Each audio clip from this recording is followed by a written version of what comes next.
Hey traders, welcome to Charts and Coffee. Caffeinate and dominate, my friends. Happy Monday, everybody. Welcome to Charts and Coffee for Monday. Great to see everybody. Welcome to the most oddly lit show on the internet. Thanks to daylight savings. Great to see everyone.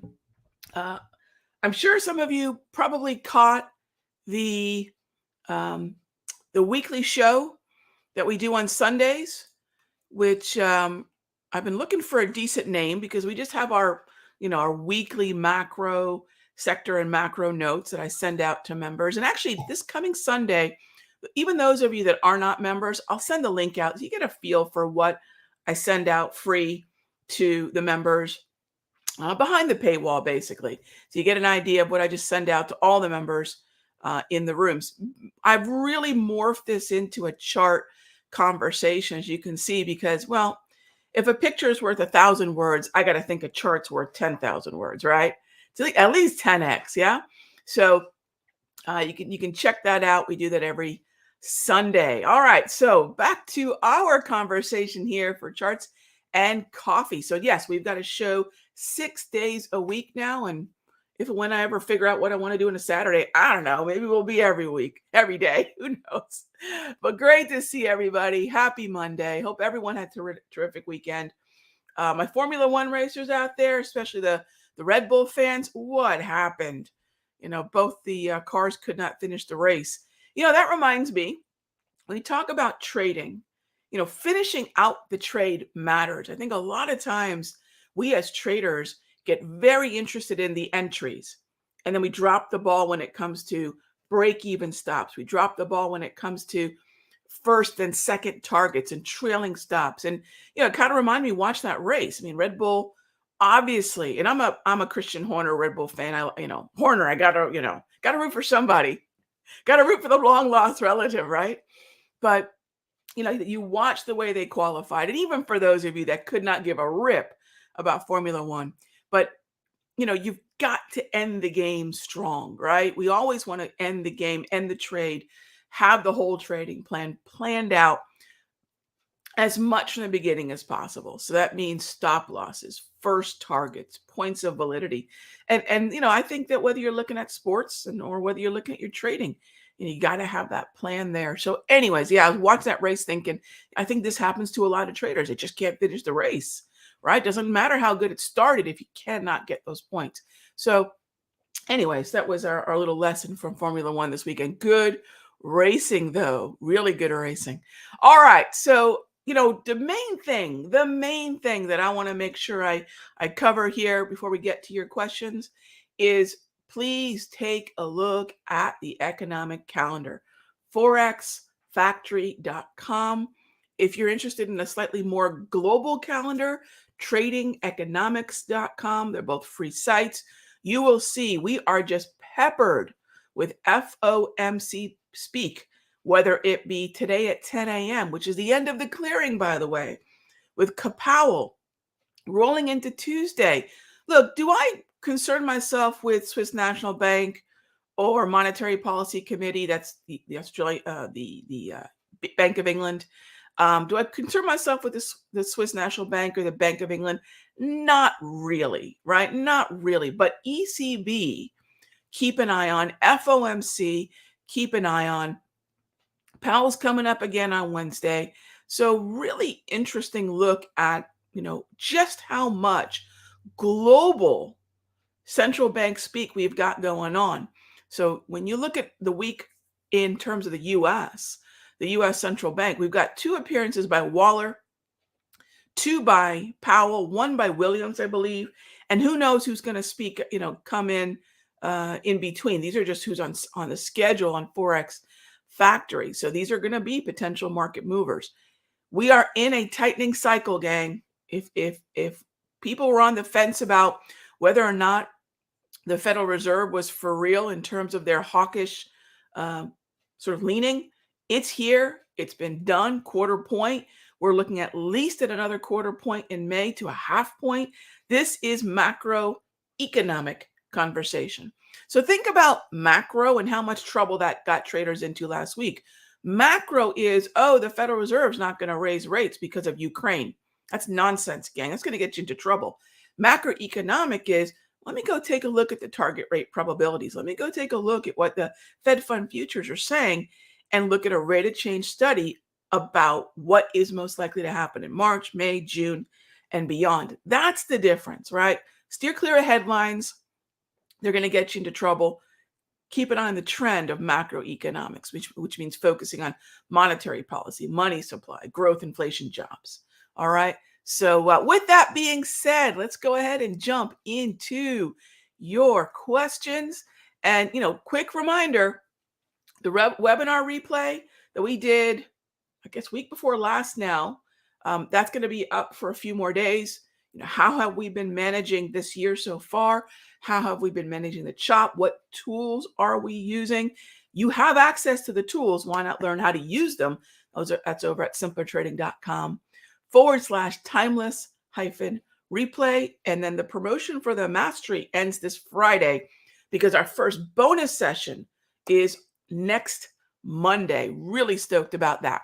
All right. On to the questions. First up, love all the content. Hey, I'm happy to do it. Look, I think that we all have different levels of what we share, right? I always want to be open about what tools I'm using, what some of those evergreen, classic, timeless strategies are, right? But I think at the end of the day, knowing where to look is really important. Knowing how to tackle the current environment, really important. And then, frankly, people within the memberships, people within my mastery, now you're getting the granular stuff. Now you're getting, okay, Rag, what are you trading today? What are you trading now? What level are you entering at? What are your triggers? What expiration are you looking at? What's the plan? And so that's how that's how I split up my trading life. And I do want to help traders because I know the generosity of traders. To me, when I was a young trader 30 plus years ago, it's why I'm here now, right? We all stand atop the shoulder of giants. And if I can help folks just not blow up accounts, not make silly mistakes, that's well worth the time. All right. So could I speak to how to prevent a winner from becoming a loser? Really easy. Break even stops. That's number 2, right? Number 1 is do not put overly ambitious first targets for the trade. In other words, don't expect the market to have to make a new high or a new low for you to take profit. Don't look for the market to go somewhere new as opposed to recent, say, Darvis levels. You all can download the Darvis 2.0 from countdowntrader.com and then watch that replay so I can show you what I've been doing with it. And make sure you're not putting overly ambitious first targets out there. That way, when you hit it, move to break even. That's it. Don't let a winner turn into a loser. We define a winner by the first target. So in many ways, think about it. Your first target is the first domino to fall for your risk management, right? Really important concept. It's a little different than what most traders do. All right. Thanks for the question. Way to kick it off there. Apps too short. All right. APPS. I do not have any skin in this game, but let's see what we got here. Let's see. What's on my coffee mug? What is on my coffee mug today? I don't know if you can see it. It's a howling wolf. Yeah, it's a lone wolf. That's what's etched on the mug. All right. So apps to short. I don't have a problem with apps to short. Take a look at the volume ledge. Oh, this is nice. Take a look at this in the upper half of the wave. That looks really, really good. So the overall trend is down. No doubt about that. You notice that in previous moves into the wave, we've gotten at least to the middle of the wave. So, and then you add on that volume ledge to the middle of the wave. Now, the lowest line of the wave, the red line, to the blue in a downtrend, that's your lower half. The blue to the green is your upper half. And notice the upper half is where you've got that really nice volume ledge. So that's what I'm looking at there. All right, with last week's market strength, yes, what a rip into the close of the week. Options expiration, FOMC week, we had a lot going on. What specifically will be my short entry trigger to short XLY and XLC, waiting for a conservative wave entry? Okay, let's go take a look at XLY and XLC. And we do not have exposure on these yet at the tide level, meaning the sector, the ETF.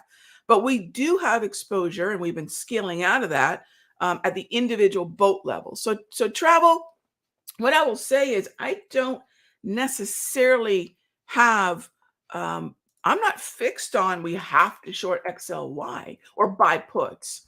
I'm not even convinced that I need to short XLC, although I like that one likely better, especially with the volume ledge here at about 68.20. What I will say is we're going to very likely dive into this with XLY, XLP, XLC, XOP, and this is the multi-chart. So this is something that we use in the mastery.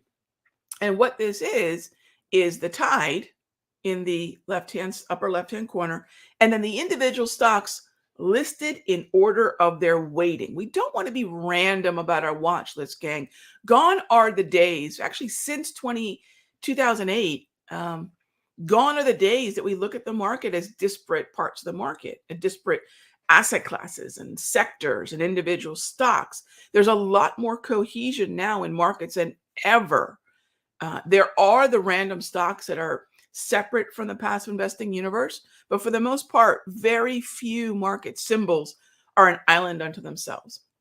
And we just say, look, I don't need to find that rare needle in a haystack. It's far, far easier and more liquid to look at that cohesion, to look at that larger sector and the individual stocks within it, or that larger index and the individual sectors, then stocks within it, and use that cohesion, understanding performance, outperformance in a way that, 20, 25 years ago, that was the way that everything was. Now we seem to like finding that one magical stock, which I will tell you can be a very binary yay, or, what's that agony of defeat, thrill of victory type thing. We don't want our trading to be that binary. So anyway, when it comes to XLC, I'll probably be looking at some of the components within XLC that are also weighted within IYZ. So keep that in mind, XLC and IYZ. In fact, I'm going to write that down even for me to talk to the mastery members about. So you want that that overlap, which would be great. And then find the double red within XLC. Now you can do the same thing with XLY. And you can see how quickly using the multi-chart, I'm looking at the most important stocks by weighting in the sector, right? There's way more than 11 stocks in these sectors. But when you start looking at weighting, you will realize that the top 2 to maybe top 6 are disproportionately represented within the ETF. So in XLY, I'm going to be looking for, things that I taught you all in the webinar. What's below that 200 propulsion? The 200 propulsion, that's the equator. Bearish hemisphere, bullish hemisphere, right? McDonald's, Nike, Booking, Starbucks. We really like that Starbucks look. TJ Maxx, even Ford now that it's south of that 200. Those are where I'll be looking at. So I'm not convinced I'm going to go the broader sector route yet. I might look for the outperformers to the downside. So this kind of goes back to, and I'm sure you all have heard me talk about this.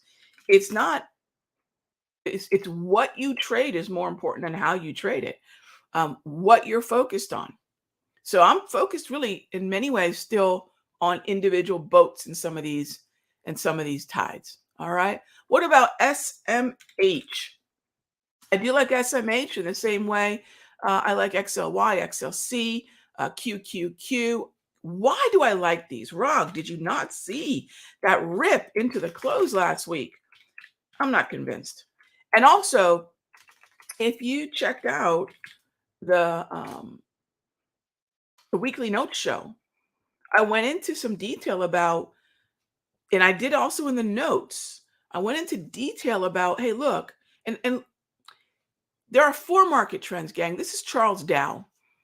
We all, like I said, we all stand atop the shoulder of giants. Charles Dow is why I have an adherence to volume, why relative performance was a key part of my early trading, why we look at four market trends. Four. Why? Most of the market participants out there, gang, you're going to have an unbelievable edge over the rest of them. They look at two markets. It's either up or it's down. The market is not that binary. There's up, there's down, mark up, mark down, uptrend, downtrend. There's distribution, which is a wide chop. There's accumulation, which is a narrow sideways market. Broken trends are immediately, again, right when they're broken, up or down, essentially in distribution, right? That's not a classic way that Charles Dow would have described it. But remember, anyone who developed their strategies within the equity markets are going to have a bullish bias. Stocks, their weightings, the indices are created in such a way that there is a bullish bias. Okay, so take a look at the Nasdaq, for example. So that would be what would be the precursor before the SMH for me. South of the equator, we're in the bearish hemisphere. One, now maybe two green grab candles just now testing the 55 propulsion. Look how long we've been red.